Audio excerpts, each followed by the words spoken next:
नाम क्या है और आप कब से इस दुकान में हैं? নমস্কার, আমার নাম কৌশিক মজুমদার।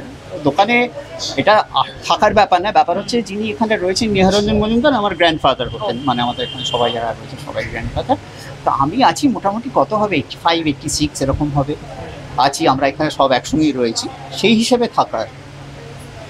তো আমি জানতে চাই কি এই মানে এই যে শপ আছে এর স্পেশালিটি কি, আপনি হিস্ট্রিটা আপনি বলুন। হিস্ট্রি হচ্ছে মানে খুব পেছনে গেলে আপনি আমাদের এই দোকানটা হয়েছে 1918, দেখতেই পাচ্ছেন 1918 হয়েছে, তারপর থেকে আজকে প্রায় 106-7-8-এর দিকে চলে যাচ্ছে। আমাদের হিস্ট্রিটা খুব বিশাল কিছু হিস্ট্রি না, সেটা হচ্ছে যখন শুরু হয়েছিল খুব শুস্ট্রিং বাজেটে শুরু হয়েছিল, খুব কম বাজেট বা সেরকম একটা কিছু ব্যাপার ছিল না। হ্যাঁ, কিন্তু এখানে ভালো ভালো লোক আসতেন শিক্ষা দীক্ষার ব্যাপারে, সিনেমার ব্যাপারে। তখনকার দিনে যে রাজনৈতিক যে একটা ডোল ড্রামস চলছিল, সেই ডোল ড্রামসের ভেতরে যারা ইনভলভ ছিলেন তারা এখানে এসে বিভিন্ন আলোচনা করতেন।